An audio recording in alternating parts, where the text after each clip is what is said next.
Viewers, welcome back to our program. So viewers, Android section ਵਿੱਚ ਆਪਾਂ ਪਹੁੰਚ ਚੁੱਕੇ ਹਾਂ। ਉਸ ਵਿੱਚ ਆਪਾਂ ਗੱਲ ਕਰਨ ਜਾ ਰਹੇ ਹਾਂ ਕਿ ਯੂਕੇ ਦੀ ਲੇਬਰ ਗਵਰਨਮੈਂਟ ਤੇ ਦਬਾਅ ਬਣਾਇਆ ਜਾ ਰਿਹਾ ਹੈ ਕਿ ਉਹ 10 ਸਾਲਾਂ ਤੋਂ ਕੀਤੇ ਜਾ ਰਹੇ ਆਪਣੇ ਇਕਰਾਰ ਤੇ ਅਮਲ ਕਰਨ, ਯਾਨੀ ਕਿ ਜੂਨ 84 ਦੇ ਘੱਲੂਘਾਰੇ ਵਿੱਚ ਬ੍ਰਿਟਿਸ਼ ਸਰਕਾਰ ਦਾ ਕੀ ਰੋਲ ਸੀ। ਇਸ ਸੰਬੰਧੀ ਇੱਕ ਜੱਜ ਤੋਂ ਪਬਲਿਕ ਇਨਕੁਆਇਰੀ ਜਿਹੜੀ ਹੈ ਕਰਵਾਈ ਜਾਏ।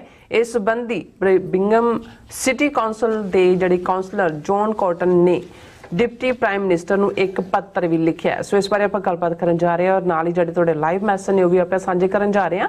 ਸੋ ਅਸੀਂ ਚਾਹਾਂਗੇ ਕਿ ਤੁਸੀਂ ਇਸੇ ਤਰ੍ਹਾਂ ਬੜੇ ਰਹਿਣਾ, ਦੇਖਣ ਸੁਣਨ ਲਈ, ਲਿਖਣ ਲਈ ਤੁਹਾਡਾ ਸਭ ਦਾ ਬਹੁਤ ਬਹੁਤ ਧੰਨਵਾਦ ਜੀ। ਡਾਕਟਰ ਸਾਹਿਬ ਕੀ ਵਿਚਾਰਾਂ ਨੇ? ਦੇਖੋ, ਮੈਂ ਸਮਝਦਾ ਵੀ ਪੋਲੀਟੀਕਲ ਲੌਬਿੰਗ ਦੇ ਮਾਮਲੇ 'ਚ ਜਿਵੇਂ ਸਿੱਖ ਫੈਡਰੇਸ਼ਨ ਯੂਕੇ ਨੇ ਪਿਛਲੇ ਸਾਰੇ ਸਾਲਾਂ ਦੇ ਵਿੱਚ ਸਟੈਪ ਬਾਈ ਸਟੈਪ ਲੌਬੀ ਕੀਤੀ ਹੈ।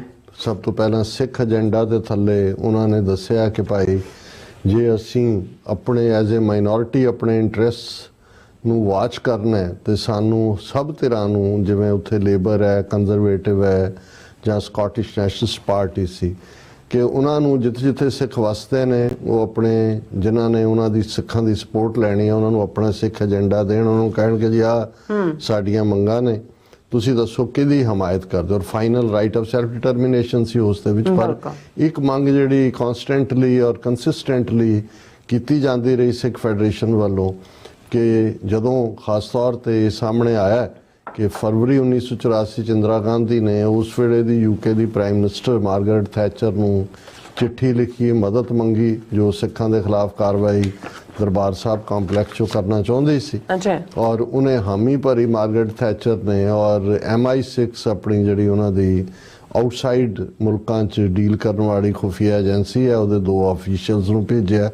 ਉਹਨਾਂ ਨੇ ਰੇਕੀ ਕੀਤੀ, ਉਹਨਾਂ ਨੇ ਕੀ ਐਡਵਾਈਜ਼ ਕੀਤਾ ਔਰ ਇਨਫੈਕਟ ਜਦੋਂ ਐਕਚੁਅਲੀ ਇਹ ਹਮਲਾ ਹੋਇਆ ਉਦੋਂ ਕੀ ਰੋਲ ਹੈ, ਇਹ ਜਿਉਂ ਹੀ ਇਹ ਡੀਕਲਾਸੀਫਾਈ ਹੋਈ ਇਨਫੋਰਮੇਸ਼ਨ ਫਿਰ ਗੱਲ ਸਾਹਮਣੇ ਆਈ 30 ਸਾਲ ਜਾਂ ਜਿਹੜਾ ਵੀ ਪੀਰੀਅਡ ਹੁੰਦਾ ਹੈ, ਔਰ ਫਿਰ ਇੱਕਦਮ ਉਹਨੂੰ ਰਿਕਾਰਡ ਨੂੰ ਦੁਬਾਰਾ ਕਲਾਸੀਫਾਈ ਕਰ ਦਿੱਤਾ ਗਿਆ। ਬਹੁਤ ਸਾਰਾ ਜੋ ਭੇਦ ਹੋਰ ਨਿਕਲਣਾ ਸੀ ਉਹ ਸਾਹਮਣੇ ਨਹੀਂ ਆਇਆ।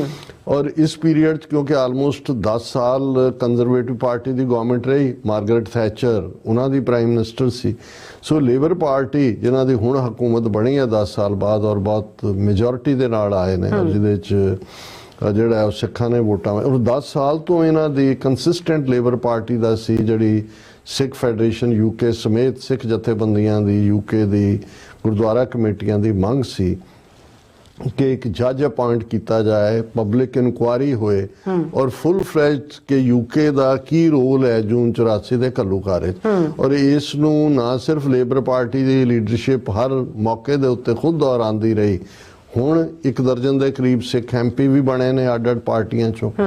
ਔਰ ਇਹ ਮੰਗ ਕੰਸਿਸਟੈਂਟਲੀ ਪਿਛਲੇ ਮਹੀਨਿਆਂ ਤੋਂ ਔਰ ਬੜੇ ਸਿਸਟਮੈਟਿਕ ਢੰਗ ਦੇ ਨਾਲ ਇਸ ਦੇ ਉੱਤੇ ਲੌਬੀ ਹੋ ਰਹੀ ਹੈ ਕਿ ਇਹ ਜਿਹੜਾ ਹੈ ਇਸ ਦੇ ਉੱਤੇ ਜੱਜ ਅਪਾਇੰਟ ਕੀਤਾ ਜਾਏ ਜਿਹੜਾ ਔਰ ਪਬਲਿਕ ਇਨਕੁਆਇਰੀ ਹੋਏ। ਔਰ ਇਸ ਕੰਟੈਕਸਟ ਦੇ ਵਿੱਚ ਕਿ ਪਹਿਲਾਂ ਜਿਵੇਂ ਅਸੀਂ ਅਮਰੀਕਾ ਦੀਆਂ ਸਟੇਟਾਂ ਦੀ ਜਾਂ ਕੈਨੇਡਾ 'ਚ ਓਨਟਾਰੀਓ ਤੋਂ ਸ਼ੁਰੂ ਹੋਇਆ, ਨਵੰਬਰ 84 ਨੂੰ ਸਿੱਖ ਨਸਲਕੁਸ਼ੀ ਐਲਾਨਣ ਦੀ ਲਾਈਨ ਵੀ ਜਿਹੜੀ ਹੈ ਉਹ ਸਾਹਮਣੇ ਆਈ। ਔਰ ਇਸ ਦੇ ਉੱਤੇ ਖਾਸ ਤੌਰ ਤੇ ਜਿਹੜੀ ਡਰਬੀ ਪਹਿਲੀ ਸਿਟੀ ਬਣਿਆ ਇੰਗਲੈਂਡ ਦੇ ਵਿੱਚ, ਯੂਕੇ ਦੇ ਵਿੱਚ, ਜਿਨ੍ਹਾਂ ਨੇ ਜਿਹੜਾ ਇਸ ਨੂੰ ਪਾਸ ਕੀਤਾ ਇਸ ਮਤੇ ਨੂੰ। ਔਰ ਉਹਨਾਂ ਨੇ ਫਿਰ ਜਿਹੜੇ ਨੇ ਉਹ ਦੂਸਰੀ ਕੌਂਸਲ ਔਰ ਹੁਣ ਲੈਟਰ ਰਾਈਟਿੰਗ ਹੈ to the Canadian to the UK's Labour party prime minister, deputy prime minister. ਜਿਵੇਂ ਪਿਛਲੇ ਦਿਨਾਂ ਦੇ ਵਿੱਚ ਇੱਕ ਲੈਟਰ ਜਿਹੜਾ ਕਿ ਬਰਮਿੰਗਮ ਸਿਟੀ ਕੌਂਸਲ ਦੇ ਵੱਲੋਂ ਲਿਖਿਆ ਗਿਆ ਡਿਪਟੀ ਪ੍ਰਾਈਮ ਮਿਨਿਸਟਰ ਯੂਕੇ ਨੂੰ ਕਿ ਜੱਜ ਲੈਡ ਇਨਕੁਆਇਰੀ ਕੀਤੀ ਜਾਏ। ਇਸ ਬਾਰੇ ਇਹ ਜਿਹੜੇ ਨੇ ਬਰਮਿੰਗਮ ਸਿਟੀ ਕੌਂਸਲ ਦੇ ਕਾਉਂਸਲਰ ਨੇ ਜੌਨ ਕਾਟਨ, ਉਹਨਾਂ ਨੇ ਡਿਪਟੀ ਪ੍ਰਾਈਮ ਮਿਨਿਸਟਰ ਨੂੰ ਜਿਹੜਾ ਹੈ ਉਹ ਲੈਟਰ ਲਿਖਿਆ ਕਿ ਭਾਈ ਇਹ ਇਨਕੁਆਇਰੀ ਕਰੋ। ਇਸ ਦੇ ਉੱਤੇ ਉਹਨਾਂ ਨੇ ਜਿਹੜਾ ਇਸ ਲੈਟਰ ਦੇ ਵਿੱਚ ਉਹਨੇ ਕਿਹਾ ਕਿ ਵੀ any inquiry into British involvement into Operation Blue Star should take a wider approach and consider the events of the following decade। ਕਿ ਉਸ ਤੋਂ ਬਾਅਦ ਜਿਹੜਾ ਅਗਲਾ ਦਹਾਕਾ ਖੂਨਰੇਜ਼ੀ ਹੋਈ, ਸਿੱਖਾਂ ਦੀਆਂ ਕਿਲਿੰਗ, ਫੇਕ ਐਨਕਾਊਂਟਰ, ਇਹ ਸਾਰਿਆਂ ਨੂੰ ਮੱਦੇ ਨਜ਼ਰ ਰੱਖਿਆ ਜਾਏ। ਔਰ ਇਹ ਡਰਬੀ ਸਿਟੀ ਕੌਂਸਲ ਨੇ ਜਿਹੜਾ ਇਸ ਤੋਂ ਪਹਿਲਾਂ ਜਿਹੜਾ ਪਾਸ ਕੀਤਾ 18 ਸਤੰਬਰ 2024 ਨੂੰ।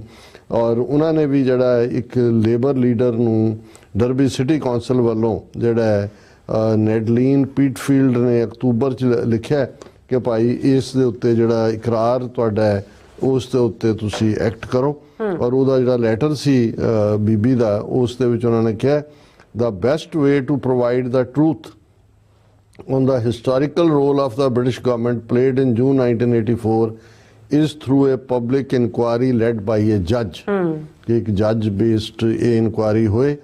और फिर ਇਹਦੇ 'ਚ ਉਹਨਾਂ ਨੇ ਅੱਗੋਂ ਇਸ ਲੈਟਰ 'ਚ ਕਿਹਾ I have been asked to write to you to request a timeline on when the promised inquiry into the role Britain played in these attacks will take place। कि timeline ਦਿਓ ਜੀ, ਕਦੋਂ ਤੁਸੀਂ ਇਹ ਅਪਾਇੰਟ ਕਰੋਗੇ। ਔਰ ਇਸ ਦੇ ਉੱਤੇ ਫਿਰ ਸਿੱਖ ਫੈਡਰੇਸ਼ਨ ਯੂਕੇ ਨੇ ਪ੍ਰੈਸ ਰਿਲੀਜ਼ ਵੀ ਜਾਰੀ ਕੀਤੀ। ਉਹਦੇ 'ਚ ਉਹਨਾਂ ਨੇ ਕਿਹਾ ਵੀ ਅਸੀਂ ਜਿਹੜਾ we checked with the council leader for Derby and she told us earlier this week she had still not had a response from the deputy prime minister। It has now been over 7 weeks since she wrote to the ਕਿ 7 ਹਫ਼ਤੇ ਹੋ ਗਏ ਨੇ ਸਿੱਖ federation ਨੇ ਉਸ ਤੋਂ ਬਾਅਦ ਇਹ ਪ੍ਰੈਸ ਰਿਲੀਜ਼ ਦਿੱਤੀ ਹੈ। ਔਰ ਇਹਦੇ 'ਚ ਦਵਿੰਦਰਜੀਤ ਸਿੰਘ ਉਹਨਾਂ ਨੇ ਸਿੱਖ ਫੈਡਰੇਸ਼ਨ ਜਿਹੜੇ ਲੀਡ ਐਗਜ਼ੈਕਟਿਵ ਨੇ ਉਹਦੇ 'ਚ ਉਹਨਾਂ ਨੇ ਕਿਹਾ ਕਿ ਵੀ ਅੱਜ ਜਿਹੜਾ ਲੈਟਰ ਇਹ ਬਰਮਿੰਗਮ ਸਿਟੀ ਕੌਂਸਲ ਵੱਲੋਂ ਗਿਆ ਹੈ adds to the pressure on the UK government to formally announce the start of the ਜੱਜ ਲੈਡ ਪਬਲਿਕ ਇਨਕੁਆਇਰੀ। ਕਿ ਭਾਈ ਤੁਸੀਂ ਹਾਲਾਂ ਪਿਛਲੇ ਦਿਨਾਂ 'ਚ ਗੁਰੂ ਨਾਨਕ ਸਾਹਿਬ ਦਾ ਪ੍ਰਕਾਸ਼ ਪੁਰਬ ਪਾਰਲੀਮੈਂਟ 'ਚ ਮਨਾਇਆ ਗਿਆ। 18 ਦੇ ਕਰੀਬ MP ਜਿਹੜੇ ਨੇ ਸ਼ਾਮਲ ਹੋਏ, ਬਹੁਤ ਚੰਗੀ ਗੱਲ ਹੈ। ਔਰ ਇਸ ਵੇਲੇ ਸਿੱਖ ਫੈਡਰੇਸ਼ਨ ਜਿਸ ਨੇ ਇੰਟਰਨੈਸ਼ਨਲ ਬਾਡੀ ਬਣਾਈ ਹੈ ਉਹ ਬੜੇ ਚੰਗੇ ਢੰਗ ਨਾਲ ਉਹਨੂੰ ਲੀਡ ਕਰ ਰਹੇ ਨੇ। ਪਰ ਉਹਨਾਂ ਨੇ ਕਿਹਾ ਕਿ ਭਾਈ ਅਸੀਂ we are coming up to 150 days of a Labour government and they remain extremely tight-lipped about formally announcing the start of the public inquiry that they promised into UK involvement for the 1984 massacre of thousands of Sikhs। 150 days ਦਾ ਮਤਲਬ ਇਹ ਹੈ ਕਿ ਵੀ almost 5 ਮਹੀਨੇ ਬੀਤ ਗਏ ਨੇ ਔਰ ਅਜੇ ਤੱਕ ਇਸ ਦੇ ਉੱਤੇ ਕੋਈ ਐਕਸ਼ਨ ਨਹੀਂ ਹੋਇਆ। ਔਰ ਉਹਨਾਂ ਨੇ ਫਿਰ ਇਸ ਸਾਰੇ ਦੇ ਉੱਤੇ ਕਿਹਾ ਕਿ ਭਾਈ ਤੁਸੀਂ 1 ਮਿਲੀਅਨ ਬ੍ਰਿਟਿਸ਼ ਸਿੱਖ ਕਮਿਊਨਿਟੀ ਦੇ ਨਾਲ ਇਕਰਾਰ ਕਰਦੇ ਰਹੇ ਹੋ, ਬ੍ਰਿਟਿਸ਼ ਵਾਈਡਰ ਬ੍ਰਿਟਿਸ਼ ਪਬਲਿਕ ਦੇ ਨਾਲ ਵੀ। ਔਰ ਹੁਣ ਇਹ ਵੀ ਅਸੀਂ ਵੀ understand because of the subject matter the foreign secretary David Lammy will need to make the formal announcement of a public inquiry in parliament ਕਿ ਭਈ ਇਹ ਤੁਸੀਂ ਐਲਾਨ ਕਰੋ ਪਾਰਲੀਮੈਂਟ ਦੇ ਵਿੱਚ। ਸੋ ਅਸੀਂ ਐਪਰੀਸ਼ੀਏਟ ਕਰਦੇ ਹਾਂ ਸਿੱਖ ਫੈਡਰੇਸ਼ਨ ਯੂਕੇ, ਸਿੱਖ ਜਥੇਬੰਦੀਆਂ, ਇੰਡੀਵਿਜੂਅਲ ਸਿੱਖਸ ਜਿਹੜੇ ਇਸ ਸਾਰੇ ਉੱਤੇ ਕੰਮ ਕਰ ਰਹੇ ਨੇ। ਔਰ ਮੈਂ ਸਮਝਦਾ ਵੀ ਪੋਲੀਟੀਸ਼ੀਅਨ ਹਰ ਥਾਂ ਤੇ ਥਿਕ ਸਕਿੰਡ ਹੁੰਦੇ ਨੇ, ਮੋਟੀ ਉਹਨਾਂ ਦੀ ਚਮੜੀ ਹੁੰਦੀ ਹੈ, ਉਹਨੂੰ ਜੇ ਤੁਸੀਂ ਟੱਚ ਕਰਕੇ ਨਹੀਂ ਹੁੰਦਾ, ਚੋਬ ਕੇ ਨਹੀਂ ਹੁੰਦਾ, ਫਿਰ ਮੋਟੇ ਜਮੂਰ ਦੇ ਨਾਲ ਵੀ ਜੇ ਖਿੱਚਣੀ ਪੈਂਦੀ ਹੈ ਤਾਂ ਖਿੱਚਣੀ ਚਾਹੀਦੀ। ਇਹਨੂੰ ਹੀ ਲੌਬੀ ਕਹਿੰਦੇ ਨੇ, ਲੌਬੀ ਕਹਿੰਦੇ ਆ ਕਿ ਵੀ ਕੰਸਿਸਟੈਂਟ। ਔਰ ਅਸੀਂ ਸਮਝਦੇ ਹਾਂ ਵੀ ਇਹ ਜਦੋਂ ਇਹ ਇਨਕੁਆਇਰੀ ਹੋਏਗੀ ਬਹੁਤ ਕੁਝ ਸਾਹਮਣੇ ਆਏਗਾ। ਹੁਣ 40 ਸਾਲ ਬੀਤ ਗਏ ਨੇ ਘੱਲੂਘਾਰਾ 84 ਨੂੰ, ਬਹੁਤ ਤੱਥ ਸਾਹਮਣੇ ਆ ਰਹੇ ਨੇ। ਪਰ ਇਸ ਲੈਵਲ ਦੀ ਪਬਲਿਕ ਇਨਕੁਆਇਰੀ ਕਿਉਂਕਿ ਆਲਰੇਡੀ ਅਸੀਂ KGB ਦਾ ਜ਼ਿਕਰ ਕੀਤਾ, IK ਗੁਜਰਾਲ ਉੱਥੇ ਬੈਠਾ ਸੀ, ਕਿਵੇਂ KGB ਨੇ ਰੋਲ ਅਦਾ ਕੀਤਾ। ਆਲਰੇਡੀ ਡੀਕਲਾਸੀਫਾਈਡ ਇਨਫੋਰਮੇਸ਼ਨ ਜਦੋਂ ਆ ਚੁੱਕਾ ਹੈ ਕਿ ਵੀ ਫਰਵਰੀ ਦੇ ਮਹੀਨੇ ਇੰਦਰਾ ਗਾਂਧੀ ਲਿਖਦੀ ਹੈ ਔਰ ਮਾਰਗਰੇਟ ਥੈਚਰ MI6 ਦੇ 2 ਬੰਦਿਆਂ ਨੂੰ ਭੇਜਦੇ ਆ। ਸੋ ਇਹ ਆਲਰੇਡੀ ਉਹਦੇ ਚ ਮੋਸਾਦ ਦਾ ਕੀ ਰੋਲ ਹੈ ਔਰ ਕੱਲ ਨੂੰ ਕਿਸੇ ਹੋਰ ਮੁਲਕ ਦਾ ਕੀ ਨਿਕਲੇਗਾ। ਲੇਕਿਨ ਇਹ ਤਾਂ ਕਨਫਰਮਡ ਹੈ ਵੀ KGB ਤੋਂ ਬਾਅਦ UK ਦੂਸਰਾ ਮੁਲਕ ਹੈ ਜਿਹਨੇ। ਸੋ ਇਹ ਸਿੱਖਾਂ ਦੇ ਖਿਲਾਫ ਜਿਹੜਾ ਇਹ ਘੱਲੂਘਾਰਾ ਹੈ ਇਹ ਮਹਿਜ਼ ਨਾ ਜਿਵੇਂ ਇੱਕ ਪ੍ਰੋਜੈਕਟ ਕੀਤਾ ਗਿਆ ਸੀ ਕਿ ਲਾ ਐਂਡ ਆਰਡਰ ਤੇ ਫਲਾਣਾ ਨਹੀਂ, ਇਹ ਕਿਸ ਲੈਵਲ ਦੀ ਇੰਟਰਨੈਸ਼ਨਲ ਕੰਸਪੀਰੇਸੀ ਸੀ। ਸੋ ਇਹ ਬੜਾ ਜ਼ਰੂਰੀ ਹੈ ਕਿ ਇਸ ਇਨਕੁਆਇਰੀ ਦਾ ਹੋਣਾ। ਸੋ ਅਸੀਂ ਐਪਰੀਸ਼ੀਏਟ ਕਰਦੇ ਹਾਂ ਸਿੱਖ ਫੈਡਰੇਸ਼ਨ UK, ਸਿੱਖ ਸੰਸਥਾਵਾਂ ਔਰ ਉਹ ਸਾਰੇ ਜਿਹੜੇ ਵਿਅਕਤੀਗਤ ਤੌਰ ਦੇ ਉੱਤੇ ਵੀ ਇਸ ਮੁੱਦੇ ਦੇ ਉੱਤੇ ਕੰਮ ਕਰ ਰਹੇ ਨੇ। ਬਿਲਕੁਲ ਰਾਜ ਸਾਹਿਬ, ਤੁਹਾਡਾ ਬਹੁਤ ਬਹੁਤ ਸ਼ੁਕਰੀਆ। ਹੁਣ ਆਪਾਂ ਆਪਣੇ ਜਿਹੜੇ ਵਿਊਅਰਸ ਮੈਸੇਜ ਨੇ ਉਹ ਲੈਣ ਜਾ ਰਹੇ ਹਾਂ। ਸਭ ਦਾ ਬਹੁਤ ਬਹੁਤ ਸ਼ੁਕਰੀਆ ਅਦਾ ਕਰਦੇ ਹਾਂ। ਇੰਦਰਜੀਤ ਸਿੰਘ ਸੰਧੂ ਜਿਹੜੇ ਨੇ ਉਹ ਸਾਡੇ ਪਹਿਲੇ ਵਿਊਅਰ ਨੇ। ਐਕਚੁਅਲੀ ਸਾਡੇ ਜਿਹੜੇ ਸਾਰੇ ਮੈਸੇਜ ਮੋਸਟਲੀ ਇਹ ਸਾਰੇ ਖਾਲਸਾ ਜ਼ਿੰਦਾਬਾਦ ਤੇ ਫਤਿਹ ਦੇ ਮੈਸੇਜ ਨੇ। ਔਰ ਫਿਰ ਇਸੇ ਤਰ੍ਹਾਂ ਸੋਨਮਾਲ ਜੀ, ਪਰਮਿੰਦਰ ਜੀ, ਫਿਰ ਸੁਖਵਿੰਦਰ ਜੀ, ਅਮਰਜੀਤ ਰਾਏ ਜੀ ਕਹਿੰਦੇ ਨੇ ਕਿ thank you so much, extremely educational. और फिर इसी तरह बहुत बहुत शुक्रिया राय साहब। हाँ जी, Sukhjivan Bachchu ji always another message, good job, keep it up, good work कहते ने। और फिर इसी तरह मेहर सिंह जी भी कहते ने कि वीर जी ते बीबी जी फतेह की ये जो अकाल तख्त दी कार्रवाई नाल कुछ ठीक रिजल्ट मिलूगा। ਅਸੀਂ ਮੇਰਾ ਖਿਆਲ ਹੈ ਤੁਸੀਂ ਸਾਡੇ ਕੱਲ ਦੇ ਤੇ ਅੱਜ ਦੀ ਓਪਨਿੰਗ ਸੈਗਮੈਂਟ ਸੁਣ ਲੈਣਾ, ਉਸ ਤੋਂ ਤੁਹਾਨੂੰ ਅੰਦਾਜ਼ਾ ਹੋ ਜਾਏਗਾ ਕਿ ਸਾਡੇ ਕੀ ਭਾਈ ਵਿਊ ਹੈ। ਜਗਜੀਤ ਕੌਰ ਜੀ ਜਿਹੜੇ ਹੈਗੇ ਨੇ ਉਹ ਕਹਿੰਦੇ ਨੇ ਵਾਈ ਕਾਂਗਰਸੀ ਸਿੱਖ ਲੀਡਰ ਵਾਸ ਨਾਟ ਪਨਿਸ਼ਮੈਂਟ। ਦੇਖੋ ਪਹਿਲੀ ਗੱਲ ਤਾਂ ਅਕਾਲ ਤਖਤ ਸਾਹਿਬ ਦਾ ਹੁਕਮਨਾਮਾ ਸਿਰਫ ਤੇ ਸਿਰਫ ਸਿੱਖ ਵੈਸੇ ਜਿਹੜਾ ਸਿੱਖੀ ਸਰੂਪ ਔਰ ਜੇ ਤੁਸੀਂ ਦੇਖਿਆ ਹੋਇਆ ਵੀ 3 ਬੰਦੇ ਜਿਨ੍ਹਾਂ ਨੂੰ ਤਲਬ ਕੀਤਾ ਗਿਆ ਸੀ ਉੱਥੇ ਮੌਜੂਦ ਵੀ ਸੀ, ਜਿਨ੍ਹਾਂ ਦੇ ਵਿੱਚ ਮਨਪ੍ਰੀਤ ਬਾਦਲ ਜਿਹਦੇ ਦਾੜੀ ਬੰਨੀ ਹੋਈ ਹੈ, ਮਨਜਿੰਦਰ ਸਿਰਸਾ ਜਿਹਦੇ ਦਾੜੀ ਕਾਲੀ ਕੀਤੀ ਹੋਈ ਹੈ, ਔਰ ਇੱਕ ਹੋਰ ਜਿਹਨੂੰ ਉਹਨਾਂ ਨੇ ਪਹਿਲਾਂ ਹੀ ਪਾਸੇ ਕਰ ਦਿੱਤਾ ਸੀ ਕਿ ਭਾਈ ਤੁਹਾਡਾ ਇੱਥੇ ਰੋਲ ਨਹੀਂ ਹੈ, ਰਾਮੂ ਵਾਲੀਆ, ਉਹਦੇ ਵੀ ਦਾੜੀ ਕਾਲੀ ਕੀਤੀ ਹੋਈ ਹੈ। ਕਿਉਂਕਿ ਅਕਾਲ ਤਖਤ ਸਾਹਿਬ ਤੇ ਨਾ ਕਿਸੇ ਪਤਤ ਦੀ ਅਰਦਾਸ ਹੁੰਦੀ ਹੈ, ਨਾ ਇਹ ਲਾਗੂ ਹੀ ਜਿਹੜਾ ਹੈ ਉਹ ਸਿੱਖਾਂ ਤੇ ਹੁੰਦਾ, ਪਰ ਕਿਉਂਕਿ ਅਕਾਲੀ ਦਲ ਮਹਿਜ਼ ਇੱਕ ਪਾਰਟੀ ਹੈ ਜਿਸ ਦੀ ਬਿਗਨਿੰਗ ਸ਼੍ਰੋਮਣੀ ਕਮੇਟੀ ਦੀ ਬਣਤਰ ਦੇ ਨਾਲ 1920 ਵਿੱਚ ਅਕਾਲ ਤਖਤ ਦੀ ਛਤਰ ਛਾਇਆ ਥੱਲੇ ਹੋਈ, ਇਸ ਲਈ ਇਹ ਜਦੋਂ ਹੁਕਮਨਾਮਾ ਆਉਂਦਾ ਹੈ ਉਹ ਤਾਂ ਹਰ ਇੱਕ ਦੇ ਉੱਤੇ ਹੀ ਹੁੰਦਾ, ਜਿਵੇਂ ਨਿਰੰਕਾਰੀਆਂ ਦੇ ਬਾਈਕਾਟ ਦੀ ਲਾਈਨ ਸੀ ਕਿ ਨਕਲੀ ਨਿਰੰਕਾਰੀ ਨੇ, ਲੇਕਿਨ ਉਹ ਆਨਸਰੇਬਲ ਉਹਨਾਂ ਨੂੰ ਨਹੀਂ ਬਣਾਇਆ ਜਾ ਸਕਦਾ ਕਿਸੇ ਸਟੇਜ ਤੇ। ਜਦੋਂ ਕੁਝ ਹੁੰਦਾ ਹੈ ਕੋਈ ਖਾਸ ਸਪੈਸੀਫਿਕ ਤੇ ਉਹ ਆ ਕੇ ਮਾਫੀ ਮੰਗ ਵੀ ਸਕਦੇ ਨੇ, ਲੇਕਿਨ ਇਹ ਇੱਕ ਰੀਜ਼ਨ ਹੈ ਕਿ ਵੀ ਕਾਂਗਰਸ ਨੂੰ ਜਾਂ ਦੂਜਿਆਂ ਨੂੰ ਹੁਣ ਇਹ ਜੇ ਜ਼ੈਲ ਸਿੰਘ ਪ੍ਰੈਜ਼ੀਡੈਂਟ ਸੀ, ਹਾਲਾਂ ਉਹ ਕਾਂਗਰਸ ਵੱਲੋਂ ਹੀ ਸੀ, ਔਰ ਇਸ ਲਈ ਜਦੋਂ ਜੂਨ 84 ਦੇ ਹਮਲੇ ਲਈ ਉਹਨੂੰ ਵੀ ਜ਼ਿੰਮੇਵਾਰ ਦੱਸਿਆ ਗਿਆ, ਉਹਨੂੰ ਤਲਬ ਕੀਤਾ ਗਿਆ ਸੀ। ਹਾਲਾਂ ਇਹ ਵੱਖਰੀ ਕਹਾਣੀ ਹੈ ਕਿ ਉਹਨੇ ਕਿਵੇਂ ਇਹ ਜਿਹੜਾ ਵਿਚੋਲਾ ਡਰਾਮੇਬਾਜ਼ ਜਿਹੜਾ ਦਲਾਲ ਤਰਲੋਚਨ ਸਿੰਘ ਇਹਦੇ ਰਾਹੀਂ ਉਹਨੇ ਕਿਵੇਂ ਸੌਦੇਬਾਜ਼ੀ ਜਥੇਦਾਰਾਂ ਨਾਲ ਕੀਤੀ। ਪਰ ਇਸੇ ਤਰ੍ਹਾਂ ਬੂਟਾ ਸਿੰਘ ਜਿਹਨੇ ਜਾਲੀ ਜਿਹੜਾ ਉਹ ਲੇਬਰ ਲਾ ਕੇ ਉਹਨਾਂ ਦੀ ਬਈਆਂ ਦੀ ਔਰ ਉਹਨੂੰ ਨਿਹੰਗਾਂ ਦੀ ਕਹਿ ਕੇ ਅਕਾਲ ਤਖਤ ਮੁੜ ਬਣਵਾਇਆ ਸੀ, ਉਹਨੂੰ ਵੀ ਤਲਬ ਕੀਤਾ ਗਿਆ ਸੀ।